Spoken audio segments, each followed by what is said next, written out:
사랑 많으시고 자비로우신 하나님 아버지, 오늘도 우리와 함께 하심을 감사합니다.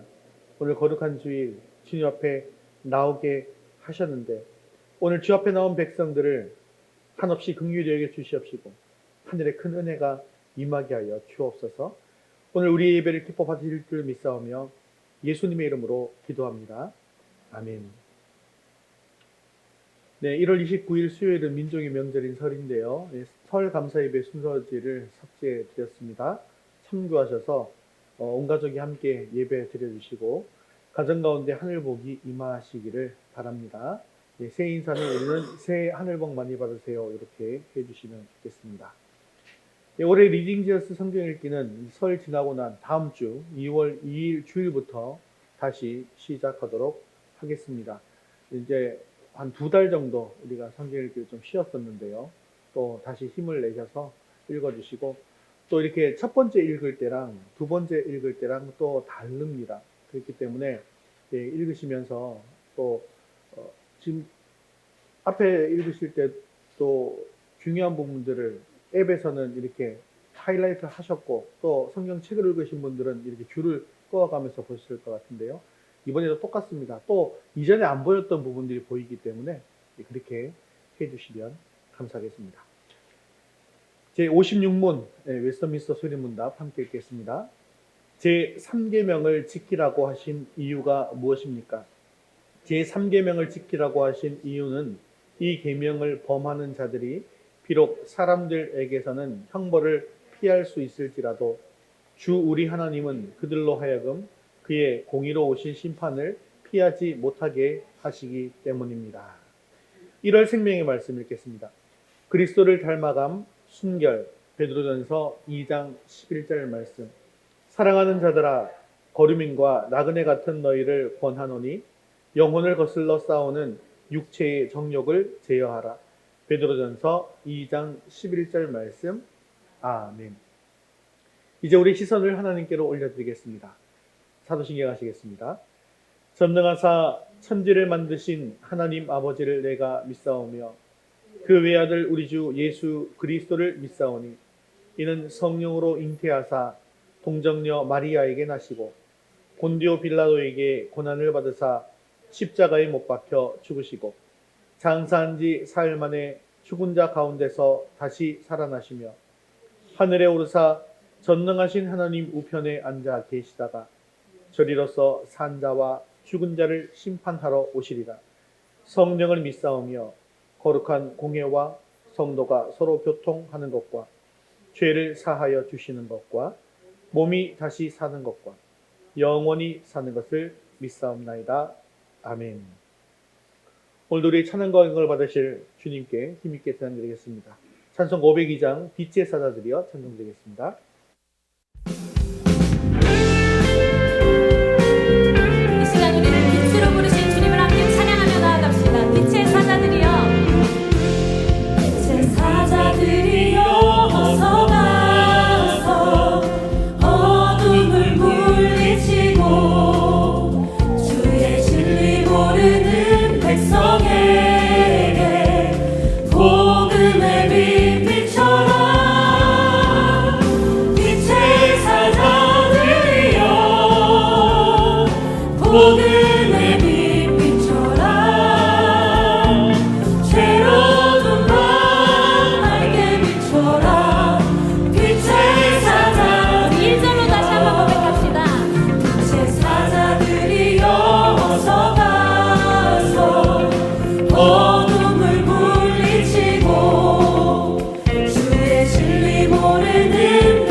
선한 사역 위하여 힘을 내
주권이나 땅끝까지 주님만 의지하고 눈 어두워 못 보는 백성에게 복음의 빛비춰라. 빛의 사자들이여 복음의 빛비춰라. 새로운 밤 밝게 비춰라. 빛의 사자들이여 빛의 사자들이여 복음의 빛비춰라. 새로운 밤 밝게 비춰라. 빛의 사자들이여.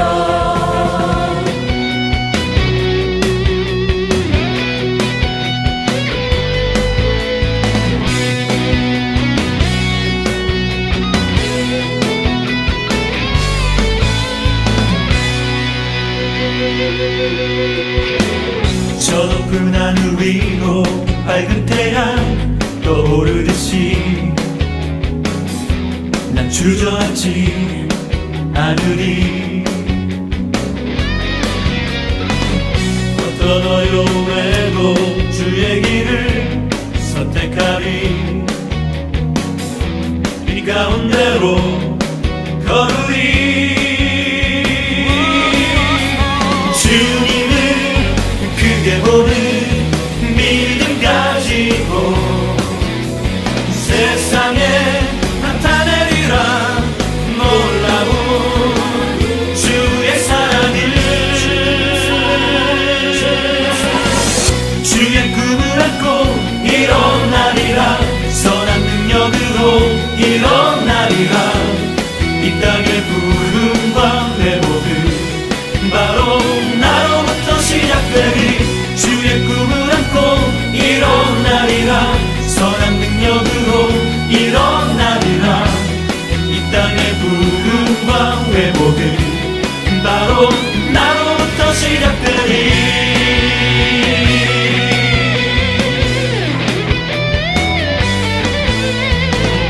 저 높은 하늘 위로 밝은 태양 떠오르듯이 난 주저앉지 않으리. 어떤 어려움에도 주의 길을 선택하리. 빛 가운데로 걸으리. 주님을 크게 보는 믿음 가지고 세상에 나타내리라. 놀라운 주의 사랑을 주의 꿈을 안고 일어나리라. 선한 능력으로 일어나리라. 이 땅의 부흥과 회복은 바로 나로부터 시작되리. 주의 꿈을 안고 일어나리라. 선한 능력으로 일어나리라. 이 땅의 부흥과 회복은 바로 나로부터 시작되리. 주의 꿈을 안고 일어나리라. 선한 능력으로 일어나리라. 이 땅의 부흥과 회복은 바로 나로부터 시작되리. 주의 꿈을 안고 일어나리라. 선한 능력으로 일어나리라. 이 땅의 부흥과 회복은 바로 나로부터 시작되리.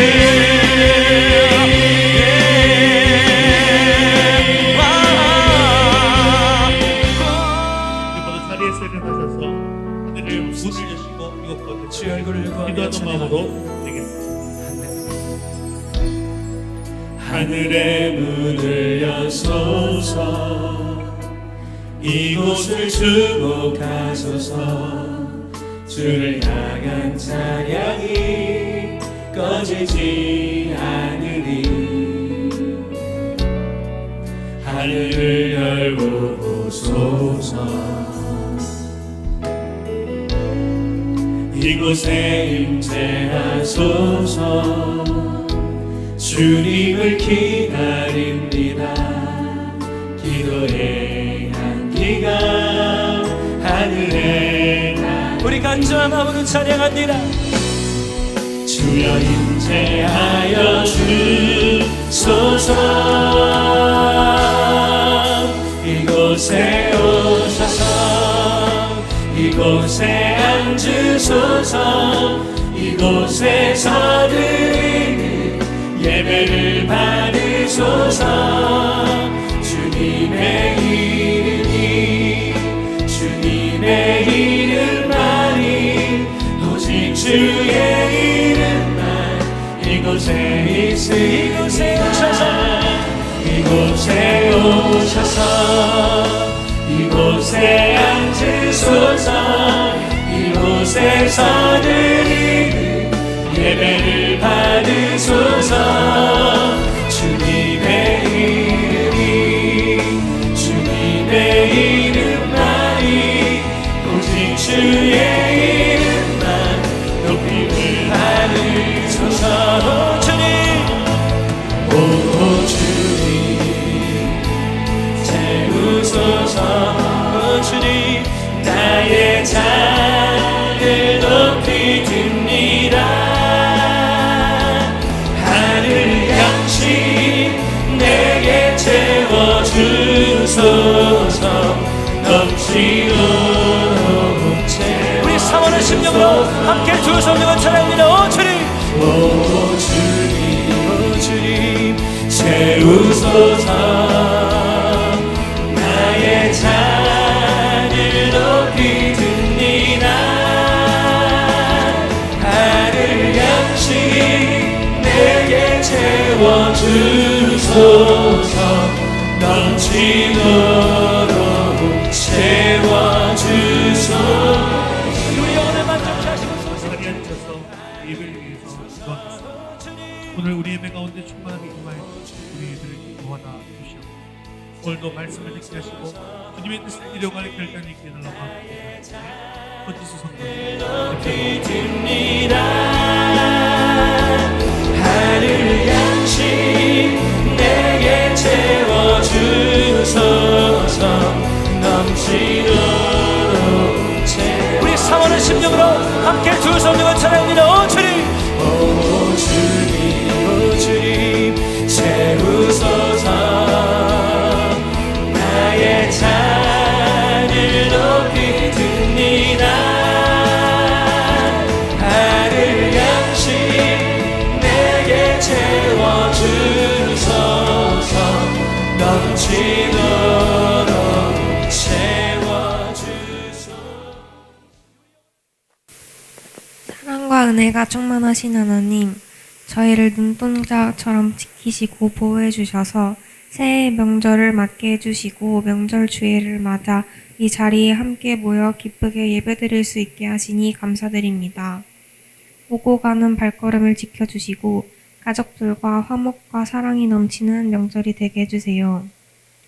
이 시간 저희의 교만했던 마음과 이기적이었던 행동들을 깨닫습니다. 저희가 세상에 속한 자가 아니라 주님께만 속한 자가 되게 해주시고 세상의 기준에서 스스로를 판단하지 않게 해주세요. 저희에게 허락하신 각자의 사명을 늘 구하고 무슨 일을 하든 최선을 다해 열심으로 살게 해주세요. 각자의 자리에서 주님께 영광 돌리며 살아가는 우리 모두가 되게 해주시고 그런 공동체가 모인 우리 위더스 교회가 하나님의 살아계심을 증거하는 교회가 되게 해주세요. 말씀 전하실 담임 목사님 영육간 강건하게 해주시고 저희도 주신 말씀을 깊이 묵상하면서 한 주를 잘 살아낼 수 있도록 해주세요. 감사드리며 예수님 이름으로 기도합니다. 아멘.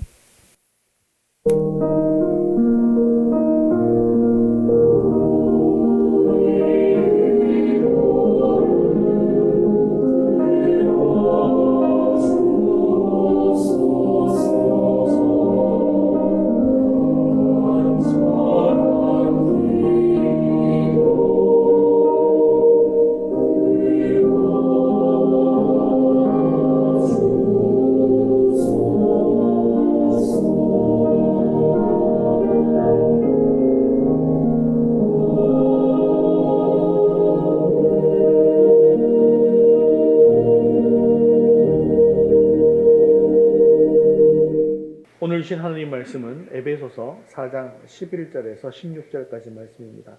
에베소서 4장 11절에서 16절까지 말씀 신약성경 313면에 있습니다. 우리 한 목소리로 같이 읽겠습니다. 그가 어떤 사람은 사도로, 어떤 사람은 선지자로, 어떤 사람은 복음 전하는 자로, 어떤 사람은 목사와 교사로 삼으셨으니 이는 성도를 온전하게 하여 봉사의 일을 하게 하며 그리스도의 몸을 세우려 하심이라. 우리가 다 하나님의 아들을 믿는 것과 아는 일에 하나가 되어 온전한 사람을 이루어 그리스도의 장성한 분량이 충만한 데까지 이르리니 이는 우리가 이제부터 어린아이가 되지 아니하여 사람의 속임수와 간사한 유혹에 빠져 온갖 교훈의 풍조에 밀려 요동하지 않게 하려 함이라.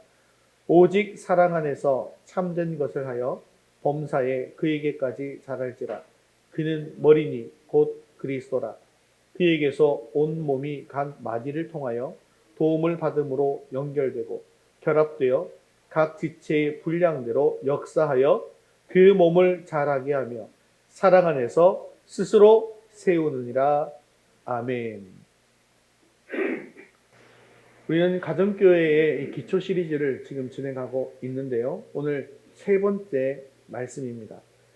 이 3주에 걸친 가정교회 기반 메시지를 통해서 우리의 생각이 예수님께서 기뻐하시는 교회, 또 행복한 교회, 성경적인 교회를, 성경적인 건강한 교회를 향해서 영안이 활짝 열려질 수 있게 되어지기를 주님의 이름으로 축원합니다. 현 시대의 많은 교회의 문제점은 이 목회자가 해야 할 일과 평신도가 해야 할 일이 무엇인지 혼동하는 데서 비롯됩니다. 사실 이 평신도라는 말은 우리가 참 많이 들은 말이긴 하지만요, 이 부담이 되는 어휘입니다. 왜 그렇습니까? 이 평신도 이러니까 어떤 느낌이 드시나요? 평이 무슨 평자 같습니까? 평범한 신도 이런 뜻 같지 않습니까? 그러니까요, 나는 평신도야 그러면 나는 평범한 신도야 이렇게 되어지는 것이죠. 그런데요, 성경적으로 보면 평신도도 다 목회를 하는 목사라는 사실을 우리는 기억해야 합니다. 다만 한쪽은 사례를 받는 목사이고 다른 한쪽은 사례를 받지 않는 목사다라는 차이가 있을 뿐이죠. 하지만 제가 이 설교를 하는 동안 여기도 목사, 저기도 목사하면 여러분 다 헷갈리지 않습니까? 그렇기 때문에 편의상 평신도라는 단어를 그대로 사용하도록 하겠습니다. 누구를요? 목사가 아닌 분들은 평신도다. 우리가 이걸 잘 제대로 알고 있는 그런 용어이기 때문에 그렇게 사용하겠습니다. 그렇다면 목회자인 목사가 할 일과 평신도가 어떻게 교회의 사역을 해야 하는가, 여기에 대해서 잘 알아야 하지 않겠습니까? 오늘 말씀을 통해서 주님이 원하시는 올바른 교회 사역을 할 수 있는 기반이 세워지고, 그래서 우리 교회가 부흥될 수 있게 되어지기를 주님의 이름으로 축원합니다. 우리 첫 번째 같이 읽겠습니다. 목회자가 해야 하는 사역. 오늘 본문 말씀에서 바울은 목사와 평신도의 사역에 대한 해답을 주고 있습니다. 전방부대가 전쟁을 수행하기 위해서는 필요한 여러 가지들이 있습니다. 전투에 승리할 사명을 이루기 위해서 먼저 본부에서 작전을 세우죠. 그래서 작전을 세우면 이 본부에서는 적진의 특수부대를 먼저 보냅니다. 그리고 전방에는 보병을 보내고 포병을 보내고 또 기계화 부대를 보내고 또 공병을 보내서 전진하게 하는 것이죠. 그리고 지휘관과 보좌관을 통해서 이들을 지휘하게 하는 것입니다. 또 후방에는요, 병참부대가 있고요, 또 의무부대가 있는 것이죠. 이와 마찬가지로 교회에도 주신 사명이 있기 때문에 하나님께서는 교회에 여러 사명을 가진 사람들을 보내주셨다라는 것이죠. 11절에 보니까 주님은 사도로 혹은 선지자로 혹은 복음 전하는 자로 혹은 목사와 교사로 사명을 나누어서 사람들을 보내주셨습니다. 전쟁을 하기 위해서는 여러 병거가 있어야 하는 것처럼 교회가 사명을 감당하기 위해서도 여러 사람들이 필요하기 때문에 하나님께서 이런 사람들을 보내주신 것이죠. 그러면 오늘 본문 말씀에서 말하는 사도는 어떤 사람이죠? 이미 말씀을 드렸지 않습니까? 보냄을 받은 사람들이다. 사도들은 한 군데에 머물러서 목회를 했던 사람들이 아닙니다. 아직 복음이 전파되지 않은 곳에 가서 교회를 세우죠. 그리고 교회가 정체가면 다른 곳으로 떠나는 사람들, 즉 보냄을 받은 사람들이 사도라는 것입니다. 그래서 하나님께서는 교회에 가장 먼저 사도를 주신 것입니다. 물론 예수님 당시에 사도와는 조금 거리가 있긴 하지만 현대에 이 사도라고 불리는 만한 그런 사람이 있다고 한다면 어떤 분들일까요? 복음이 전해지지 않는 곳에 가서 복음을 전하는 사람, 교회를 세우고 선교사님들이죠. 그죠? 그래서 하나님께서는 어떤 이들을 이렇게 사도로 또 선교사로 부르셔서 복음이 전파되지 않은 곳에 보내십니다. 그래서 이 선교사라고 하는 자리는요, 내가 그냥 그저 하고 싶다라고 해서 갈 수 있는 자리는 아니고 하나님께서 부르셔서 보내주셔야만 갈 수 있는 자리라는 겁니다.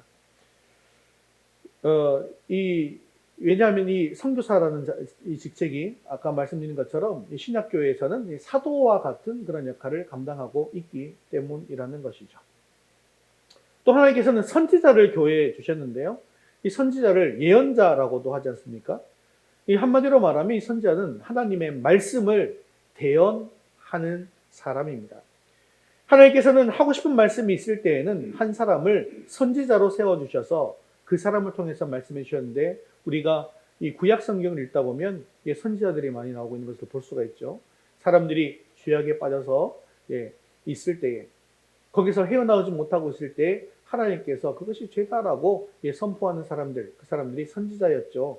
그래서 이 신약 시대에 오면 누구를 또 선지자라고 이야기합니까? 이 세례 요한이 회개하라 막 이렇게 얘기하니까 그들을 선지자로 생각하는, 예수님이 말씀 전하니까 예수님도 선지자로 생각하는 경우들이 많이 있었다라는 것이죠.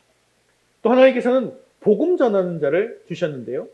복음 전하는 사람들은 안 믿는 사람들에게 가서 복음을 전하고 그 사람들을 예수 믿도록 하는 그런 특별한 은사를 가진 사람들입니다. 이런 사람들이 있어요. 복음 전하는데 탁월한 사람들이 있더라는 것이죠. 세계적으로 대표적인 사람은 누가 있냐면 빌리 그레함이라는 목사님이 계십니다. 여러분 이름 한 번씩은 다 들어보셨죠? 이 빌리 그레함 목사님의 이 설교를 들어보면 복음 설교를 하니까 복음을 아는 사람 입장에서 어떻습니까? 굉장히 지루하게 느껴집니다. 이거 뭐 당연한 이야기를 계속해서 반복해서 하시니까요. 그런데 이 말씀이 끝나고 복음 선포가 끝나고 난 이후에 구원 초청을 하는 시간에 살펴보면 수많은 사람들이 앞으로 나오더라는 거예요. 예수 믿겠다고 하더라는 거예요. 그러니까 이 복음 전하는 자도 특별한 하나님께서 주신 그런 은사라는 것이죠. 하나님께서는 안 믿는 사람들이 복음을 이해하고 예수님을 영접할 수 있도록 하기 위해서 이 복음 전하는 사람을 또 보내주신 것입니다. 그 다음에 나오는 직분이 무엇입니까? 목사와 교사 이렇게 나오는데, 목사와 교사하니까 목사한 사람, 교사한 사람 이렇게 생각할 수 있는데요. 원전에 보면 우리나라에는 관사라는 것이 없지만 뭐 영어나 헬라어나 이런 데는 관사가 있죠. 그런데 이 목사와 교사 앞에는 관사가 하나만 붙어 있습니다. 이게 무슨 뜻입니까? 목사이기도 하고 교사이기도 하다. 두 직책이 아니라 한 직책이다라는 것이죠. 그래서 즉 목사가 된 사람은 말씀을 가르칠 수 있는 교사도 되어야 한다라는 뜻입니다.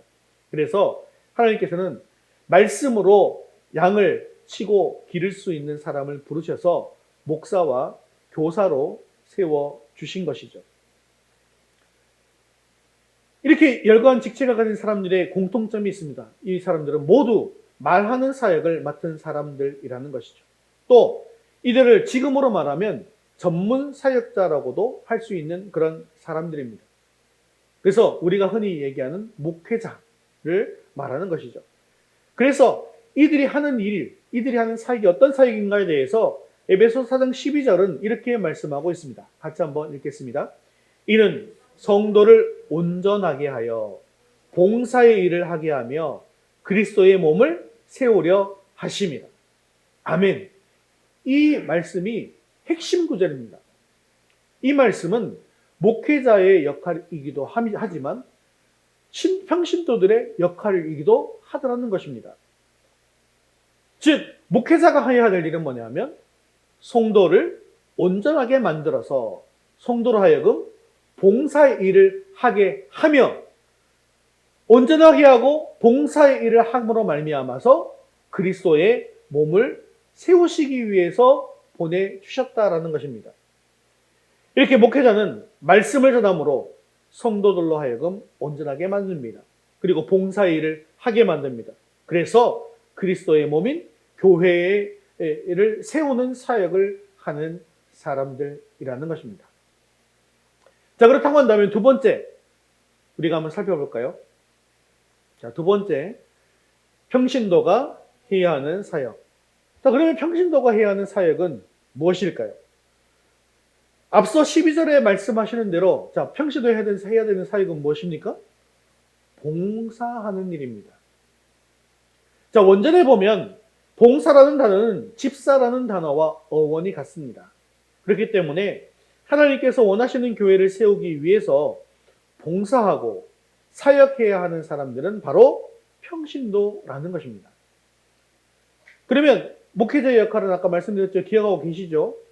평신도가 사역할 수 있도록 하나님께서 주신 은사를 발견해주고 또 그들을 훈련시켜주고 사역할 수 있는 기회를 만들어주는 것이 목회자의 역할이라는 것이죠.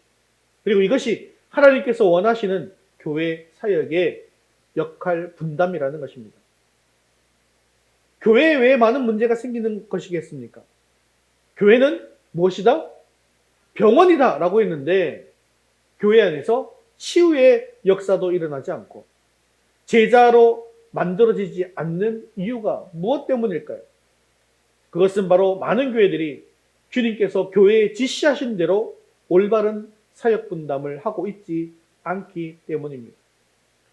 여러분, 가보지 않은 길을 갈 때는 무엇을 의지해서 갑니까? 네, 내비게이션을 지도라고 말씀하시는 분이 계시는데 옛날 사람이죠. 옛날에는 지도를 봤고요. 저도 옛날에 어릴 때 길을 갈 때는 집에 지도책이 이렇게 두꺼운 책이 있었어요. 동네별로 정말 자세하게 지도가 나와요. 찾아보면 보고 따라가는 경우들이 있거든요. 요즘은 그거 팔지 않죠. 내비게이션을 다 가지고 있습니다. 그래서 내비가 가라는 대로 가기 마련 아니겠습니까?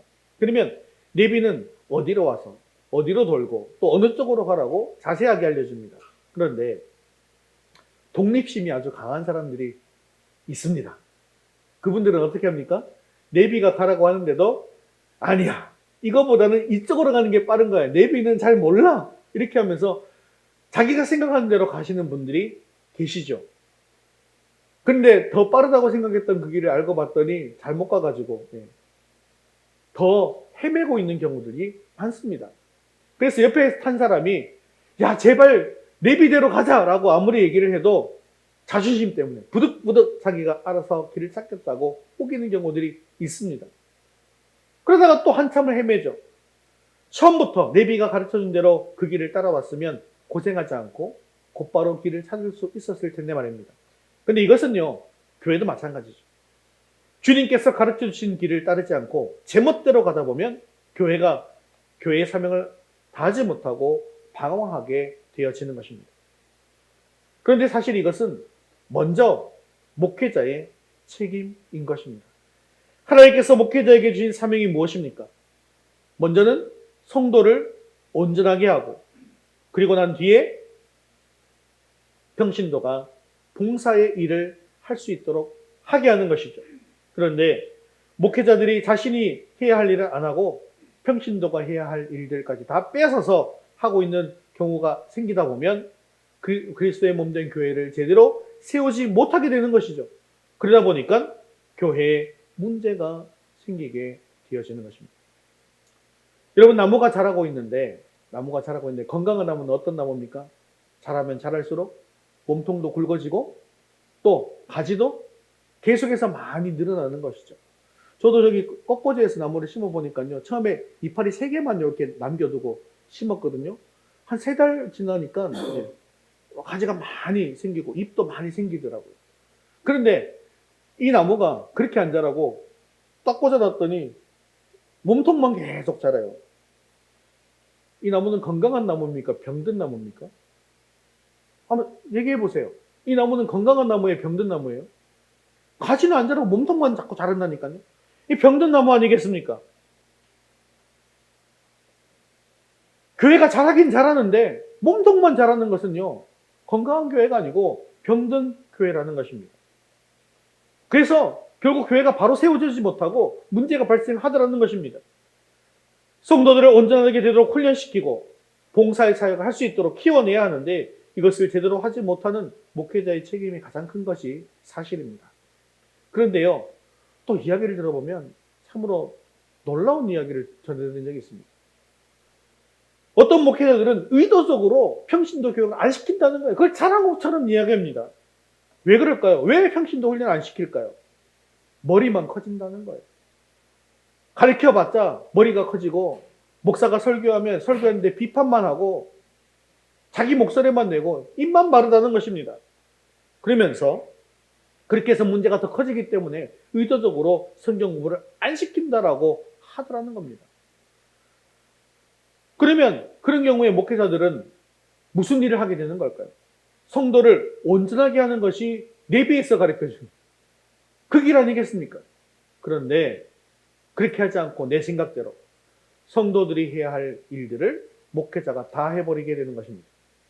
그렇게 되면 주님이 기뻐하시는 교회는 성도들이 사역하는 교회인데 성도들이 사역할 기회가 없어져 버리게 되어지는 것입니다. 사랑하는 성도 여러분, 여러분들도 하나님 앞에 서게 되었을 때 내가 이런 일들을 하고 왔습니다 라고 하면서 뭔가 보여드릴 것이 있어야 하지 않겠습니까? 주님의 일을 하는 것 아무나 할 수 있는 것이 아닙니다. 주님의 일을 하는 것이 특권이다라는 사실을 기억하십시오. 하나님께서는 이 특권을 평신도들이 누리도록 주셨습니다. 그런데 이것을 목회자가 다 하도록 그 사명과 사역을 빼앗기게 된다면 결코 우리는 주님이 원하시는 교회를 세울 수가 없습니다. 주님의 사역을 하는 것이 특권이라는 사실을 기억하시고 앞으로 사역의 길이 활짝 열릴 때에 순종함으로 꼭 사역을 감당할 수 있게 되어지기를 주님의 이름으로 축원합니다. 어떤 목사님의 이야기인데요. 그분이 이 신학교에 가기 전에 대학 교수로 일하셨습니다. 그런데 그분은 그 전문 분야에서 아주 상당히 뛰어나게 알려진 그런 분이었습니다. 연구 성과도 굉장히 많은 분이었습니다. 왜냐하면 남들이 안 할 때 그 분야에 뛰어들었고 최고의 권위자가 되었기 때문이죠. 그런데 어느 날 그 교수님이 신학교를 가겠다라고 발표하니까 많은 분들이 깜짝 놀랐습니다. 어떤 분들은 측은한 눈으로 그 교수님을 바라보면서 예수 때문에 또 한 사람의 인생이 망가졌구나 라고 생각했다는 거예요. 이야기했다는 거예요. 또 어떤 분은 그 교수님의 이 공적이라고 했을 때 이 연구 생활이 끝나게 되어지는 것에 대해서 상당히 안타까워했습니다. 희생이 너무 큰 거 아니냐라고 하면서 말입니다. 하지만 그분은 자신이 이 연구 생활을 포기한 것을 한 번도 희생으로 생각해 본 적이 없다라고 말합니다. 오히려 자기같이 부족한 사람을 하나님께서 불러주셔서 하나님 앞에 서게 된 이것이 너무나 황송할 따름이다라고 이야기했다는 거예요. 주님을 위해서 인생의 황금기를 바칠 수 있는 특권을 자신에게 허락하신 그 은혜에 감격할 뿐이다라고 간증하고 있습니다. 그런데요, 이러한 간증은 비단 이 목사님만의 간증이 아닙니다. 가정교회 안에서 정말 많은 목자들이 하는 간증이라는 것입니다. 이것은 여러분들이 가정교회 평신도 세미나에 참석해 보시면 이것을 생생하게 목격하실 수가 있습니다. 정말 많은 목자들이 자기가 감당하고 있는 이 목회 사역에 대해서 너무나도 자랑스럽게 생각하더라는 거예요. 그래서 내가 지금 직장 생활도 하고 있지만 직장 생활 하는 것보다 이 목자의 사명이 더 나에게 귀합니다라고 말씀하시는 목자들이 참으로 많이 있더라는 것입니다. 사랑하는 성도 여러분, 여러분들은 분명하게 아셔야 합니다. 평신도는 목회자의 목회와 사역을 도와주는 사람이 아니라는 겁니다. 교회 안에서 그리스도의 몸을 세우기 위해서 목양사역, 목회사역을 해야 하는 사람들입니다. 즉 평신도가 목회자의 사역을 도와주는 것이 아니라 목회자가 평신도의 목회를 도와주는 것입니다. 이것이 가정교회의 원리입니다. 그래서 목회자의 역할은 평신도들이 목회를 잘 할 수 있도록 준비시켜주는 것입니다. 이것이 바로 성도를 온전하게 하여서 봉사의 일을 하게 하는 것이죠. 오늘 말씀대로 목회자인 저는 저의 일을 열심히 하겠습니다.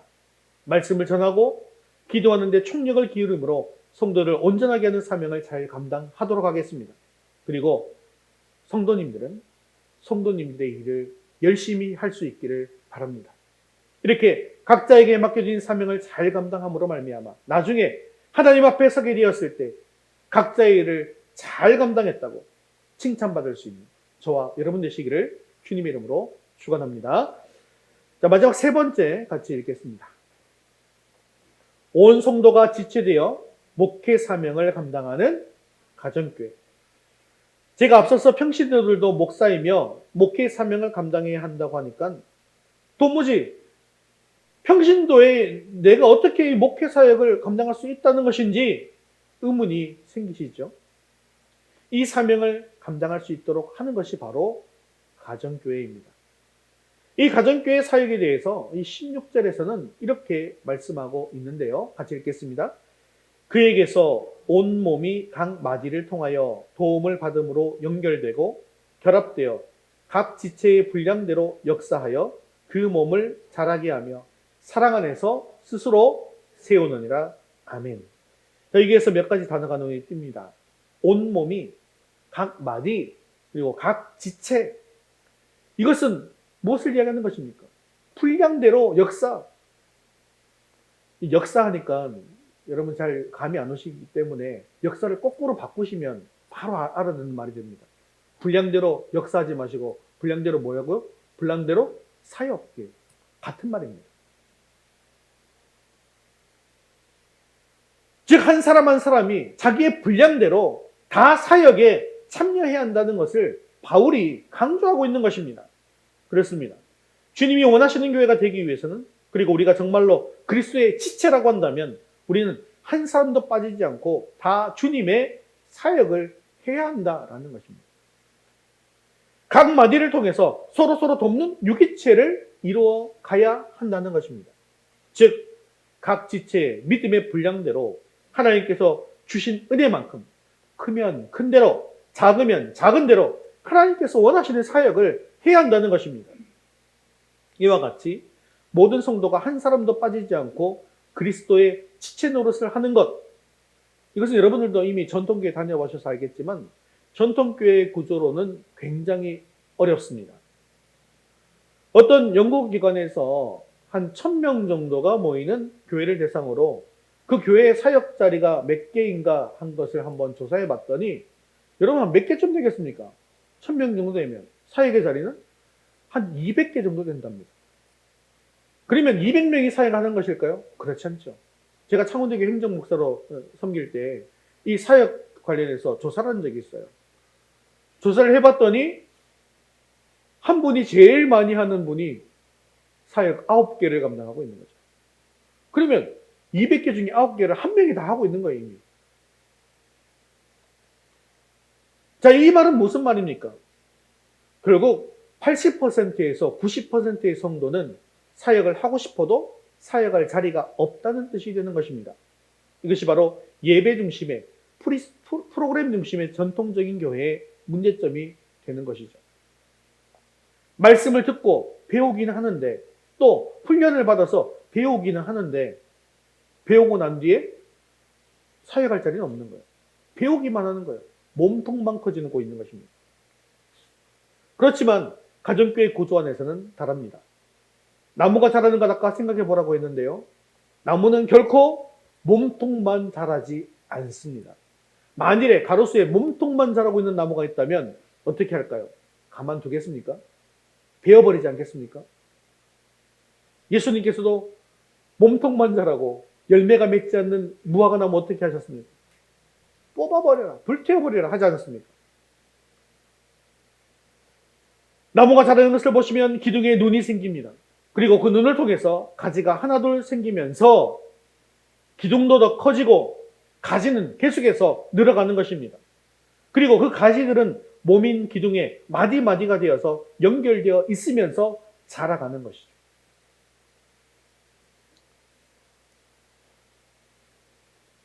그래서요, 이 몸인 교회들, 또 가지들, 이것을 어떻게 비유할 수 있냐면 우리는 주일 예배라고 하는 거, 여러분 주보에 보시면 주일 예배라고 안 돼 있고 뭐라고 되어 있습니까? 주일 연합 예배라고 되어 있죠. 이게 무슨 뜻일까요? 가지들이 모여서 함께 붙어서 예배 드린다는 뜻입니다. 한 몸통을 이루어서 예배 드린다는 그런 뜻입니다. 그러면 앞으로 우리 교회가 성장해 가면 이제 눈이 생기고 뭐가 생기기 시작할까요? 가지가 생기고 잎이 생기고 열매가 또 생기기 시작하겠죠. 그죠? 그러면 목장이 하나에서 둘로, 둘에서 넷으로, 넷에서 열로, 열에서 50으로, 50에서 100개로 자라가게 될 것입니다. 하지만 아무리 목장이 많아진다 할지라도 몸에 마디로 연결된 목장들은 그 목장 안에서 그 가지 안에서 또 새로운 사역의 길들이 계속해서 열리게 된다는 거예요. 그리고 그 목장과 그 가지 하나하나가 다 뭡니까? 다 하나의 교회라는 것입니다.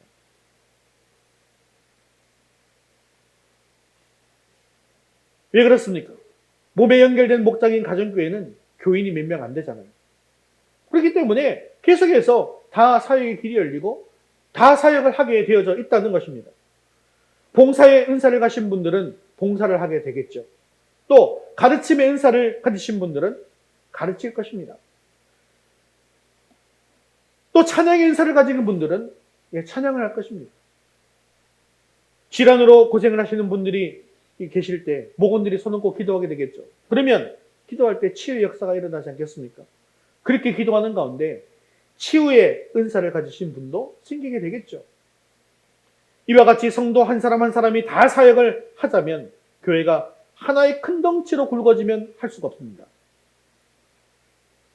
조그마한 가정교회가 여럿으로 분가해서 자라날 수 가는 방법밖에는 없다는 것이죠. 그리고 이것이 바로 하나님께서 원하시는 원리라는 것입니다. 그런데 이렇게 가정교회에서 살아가는 평신도들을 세우는 것, 이것이 저절로 되는 일이겠습니까? 그것이 아닙니다. 목회자가 성도를 온전하게 해야 한다고 했지 않습니까? 물론 기본적으로는 이렇게 주일에 연합예배로 모여서 함께 말씀을 들으면서 자라가게 되겠지만 또 그것만으로 충분하지 않습니다. 그래서 가장 먼저 13주짜리 생명의 삶이라고 하는 산공부로 시작하면서 배우는 것입니다. 이 생명의 삶은 성도 여러분들에게 구원의 확신을 심어드리고 스스로 성경을 읽을 수 있는 능력을 배양하고 또 평소에 궁금증을 갖고 계셨던 신앙적인 질문에 대해서 답을 얻을 수 있는 그런 시간입니다. 그리고 지난주에 말씀드렸던 확신의 삶, 이건 어떤 거라고 했죠? 1대1 제자 양육 시스템이라고 그랬죠. 그래서 1대1로 양육할 수 있는 방법을 또한 배우게 되는 것입니다. 그뿐만 아니라 묵상하는 방법들, 또 하나님께 나아가는 방법들, 이런 것들을 배우게 되는 것이죠. 이렇게 가정교회가 많이 세워지게 되면 평신도 사역자가 더 많이 필요해지는 것입니다. 그래서 가정교회 안에서는요, 목장의 장이니까 목장 할 수도 없고, 어떻게 됩니까? 보통 우리가 구역장 이렇게 했잖아요. 그러면 목장의 장을 뭐라고 해야 됩니까? 우리는 목사라고 해야 되는데, 그러면 또 저랑 헷갈리잖아요. 목사고, 여러분도 목사면 다 목사면 이상해지잖아요. 그래서 뭐라고 부르냐면, 목자. 목양하는 사람이라고 해서 목자라고 부릅니다.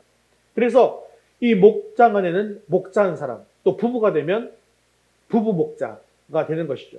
목자 두 사람이 기본적으로 필요하게 되어지는 것이고요. 또 성경 공부를 담당할 교사. 그래서 목자가 다 성경 공부를 가르쳐야 되는 게 아니에요. 성경 공부 가르치는 것이 또 은사가 있는 분들은 교사로 세워서 그분이 하시면 되는 겁니다. 또 찬양 인도에 은사가 있으시면 찬양 인도자. 나는 봉사의 은사가 있으면 봉사자. 이렇게 자신이 가진 은사에 따른 일꾼들이 가정교회 안에 다 필요하더라는 것이죠. 또 그렇게 목장이 성장하게 되어지면요. 성장하면 그냥 분가가 되는 게 아닙니다. 예비 목자를 또 세웁니다. 그러면 예비 목자를 세워서 또 그를 온전하게 만들고 양육하고 또 그 안에서 목장이 분가되어서 두 개가 되어지는 것이죠. 이렇게 가정교회 안에서 사명을 감당하시는 분들의 간증을 들어보면요.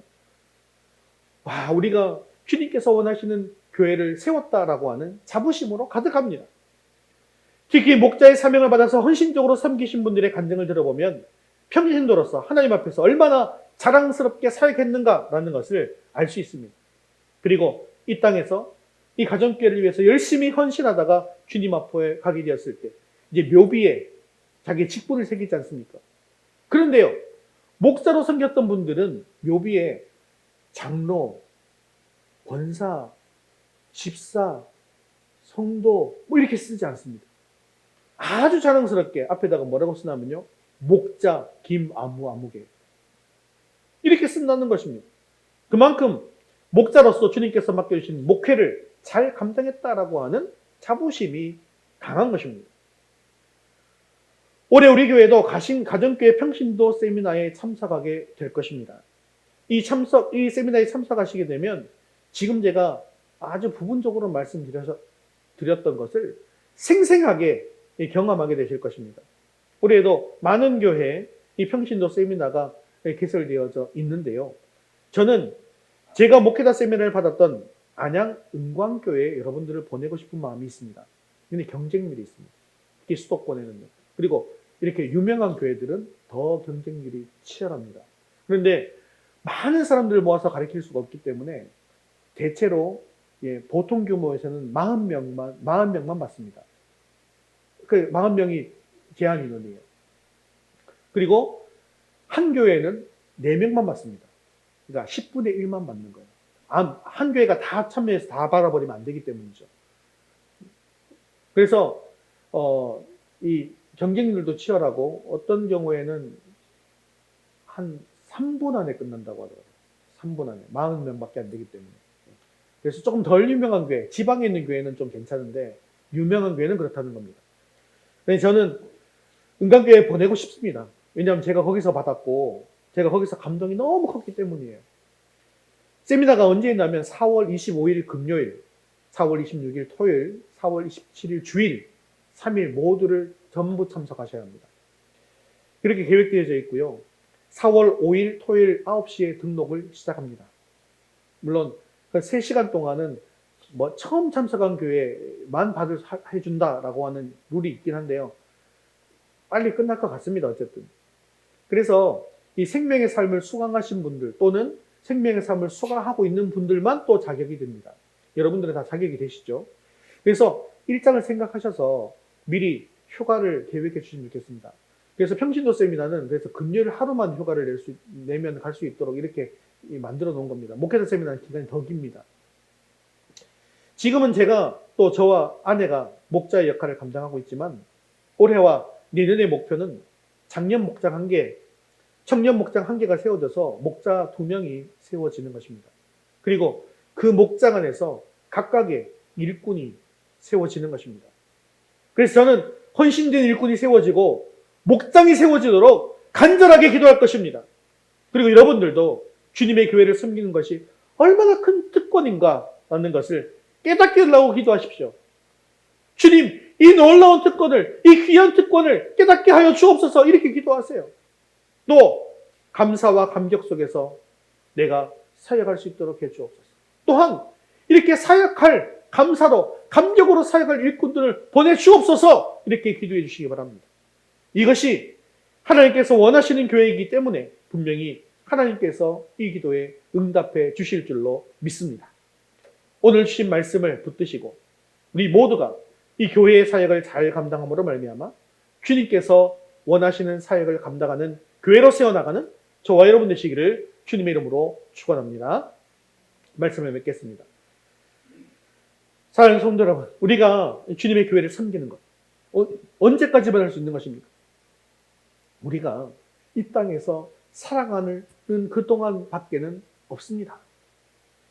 그 이후에는요, 여러분들이 하나님 앞에 가게 되면 위드스교회 섬기고 싶어도 섬길 수 있어요, 없어요?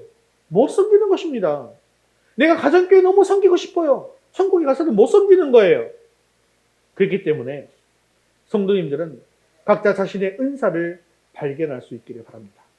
주님께서 나에게 맡겨주신 사명이 무엇인지를 발견할 수 있기를 바랍니다. 그렇게 자기 은사에 맞는 섬김의 자리를 발견해서 열심히 훈련받고 또한 희생적으로 주님의 교회를 섬기시다가 이 세상 다 살고 하나님 앞에 서게 되었을 때 하나님, 저는요 주님의 교회 안에서 이런 사역을 감당하다 왔습니다. 저는 주님께서 맡겨주시는 교회를 이렇게 목양하다가 이렇게 목회하다가 왔습니다 라고 자랑할 수 있는 저와 여러분 되시기를 주님의 이름으로 축원합니다. 우리 다 같이 자리에서 일어나셔서 헌신송 기대 찬양 드리신 후에 기도와 축도로 예배를 마치겠습니다.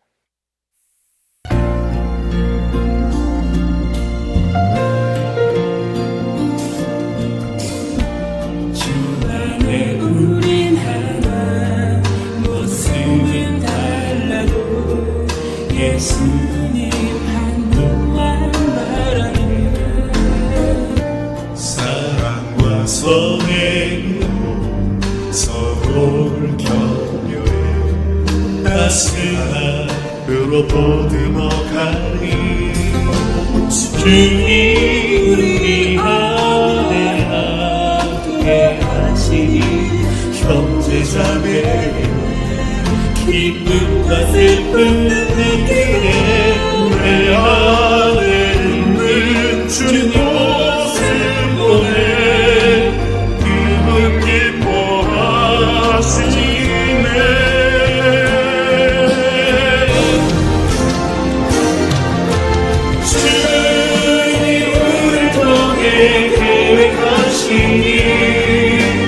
부족한 입술로 찬양하게 하시니 주님을 통해 계획하시니 너를 통해 하시는 기대에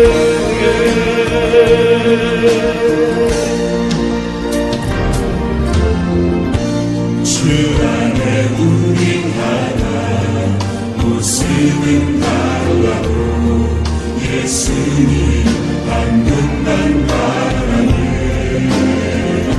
사랑과 선행으로 서로를 격려해 따스함으로 보듬어가니 주님 우리 안에 함께 하시니 형제자매 기쁨과 슬픔 느끼네 내 안에 있는 주님 모습 보내 그분 기뻐하시네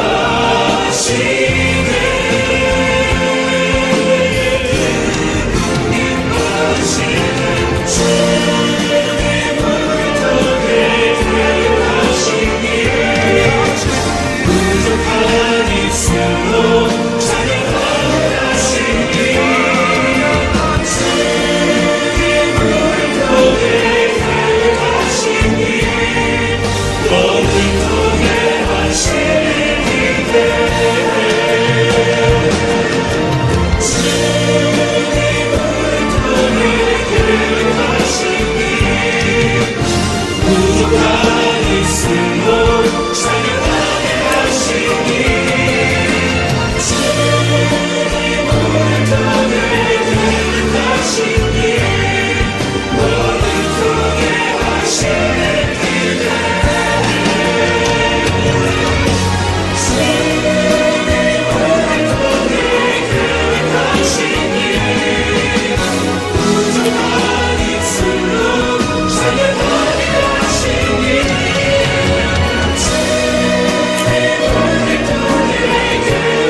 주님께서 원하시는 교회를 세우기 위해서 한임 목사가 하나님의 말씀을 바로 전함으로 성도들을 온전하게 하옵소서. 주님의 몸인 교회를 섬기는 것이 큰 특권임을 깨닫고 평신도에 내가 목회하고 전도하고 봉사함으로 그리스도의 몸을 세워나가게 하옵소서. 주님께서 주신 은사를 따라 봉사일을 각자 발견하여 감사와 감격 속에서 기쁨으로 감당하는 모든 성도들이 되게 하옵소서. 이 시간 말씀 붙들고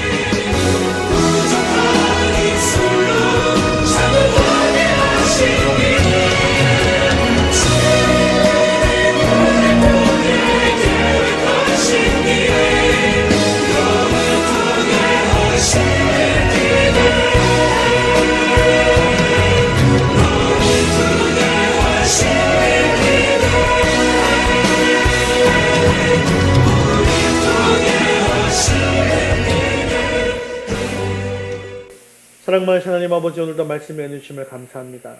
우리 위더스교회가 정말 하나님께서 원하시는 교회 사역을 감당하는 교회가 되기를 원합니다. 주님께서 원하시는 교회를 세우기 위해서 담임 목사가 하나님의 말씀을 바로 전함으로 성도를 온전하게 함으로 봉사일을 하게 하옵소서. 우리가 이 땅에 살면서 주님의 몸된 교회를 섬기는 일이 얼마나 큰 특권인지 모르고 살았던 것을 용서해 주옵소서. 우리 모두가 주님의 몸된 교회의 지체로서 서로 연결되고 결합하여 지체의 분량대로 사역을 잘 감당하게 하옵소서. 평신도로서 하나님께서 맡겨주신 목회 일을 잘 감당하게 하시고 전도하고 봉사함으로 그리스도의 몸을 세워나가게 하옵소서. 앞으로 주님께서 주신 은사를 따라 봉사의 일을 각자 발견하여 감사와 감격 속에서 기쁨으로 사역을 감당하는 우리 모든 성도들이 되게 하여 주옵소서. 사랑 많으시고 자비로우신 하나님 아버지, 이번 한 주간 설 명절을 맞아서 가족들과 함께 시간을 보낼 때에 하나님의 놀라운 은혜가 임하는 시간들이 되게 하여 주옵소서. 우리 가정에 하나님께서 주신 말씀을 결단하고 헌신할 때 하나님께서 살아계심을 경험하는 그런 한 해가 되게 하여 주옵소서. 광야의 길을 내시고 사막의 강을 내시는 하나님을 신뢰하며 믿음의 발걸음을 내딛는 가정들, 성도들 되게 하여 주시옵소서. 내 뜻보다 더 크신 주님의 놀라우신 계획을 믿습니다. 늘 우리의 삶을 주님의 놀라우신 뜻 가운데 인도하여 주옵소서. 주님의 품을 떠나 있는 우리 자녀들을 긍휼히 여겨 주시옵소서. 이제는 주님 앞으로 나오는 은혜가 있게 하여 주시옵소서. 우리의 생명 되시고 소망 되시는 예수 그리스도의 이름으로 기도드리옵나이다. 아멘. 이제는 우리 주 예수 그리스도의 은혜와 하나님 아버지의 크신 사랑하심과 성령님의 위로 교통하심이 주님께서 주신 은사를 발견하여 맡겨주신 사명을 각 지체의 분량대로 사역함으로 하나님 앞에서 사랑하고 칭찬받기를 원하는 사랑하는 모든 성도들 위해 이제부터 영원까지 함께 있을지어다. 아멘.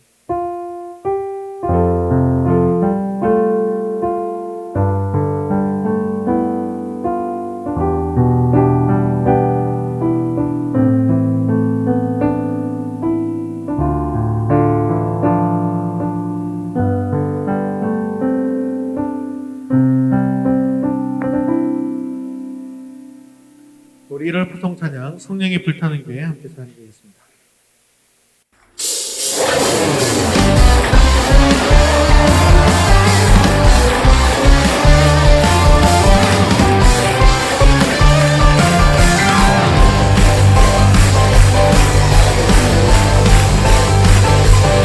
성령이 하시는 능력이 나타나 모든 것이 이뤄낼 수 있게 되죠. 찬성한 것이 선한 것이 여기 일어나네. 어두움을 물리치는 빛인데 능력이 일어난 그렇지 않네. 찬성한 것이 선한 것이 여기 일어나네. 성령의 불타는 교회, 성령의 불꽃이 하네. 온 마음 다하여서 주 이름 높이세. 우리의 마음 불타네. 그 빛을 전하기 위해 사랑의 불꽃 전하세. 주를 위한 성령의 불타는 교회. 성령이 임하시는 능력이 나타나 모든 것이 일어날 수 있게 되죠. 찬성한 것이 선한 것이 여기 일어나네. 어두움을 물리치는 빛인데 능력이 일어난 두렵지 않네. 찬성한 것이 선한 것이 여기 일어나네. 성령의 불타는 교회, 성령의 불꽃이 하네. 온 마음 다하여서 주 이름 높이세. 우리의 마음 불타네. 그 빛을 전하기 위해 사랑의 불꽃 전하세. 주를 위한 성령의 불타는 교회. 성령의 불타는 교회. 성령의 불꽃이 하네. 온 마음 다하여서 주 이름 높이세.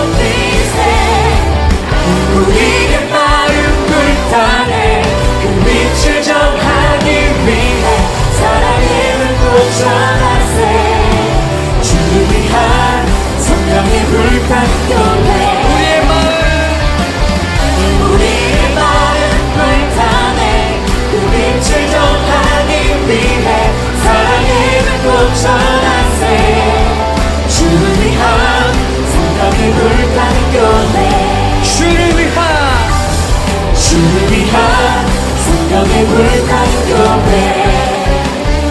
오늘 어린이들 기도에 바꾸겠습니다. 네, 믿음으로 승리하는 되시기 바랍니다.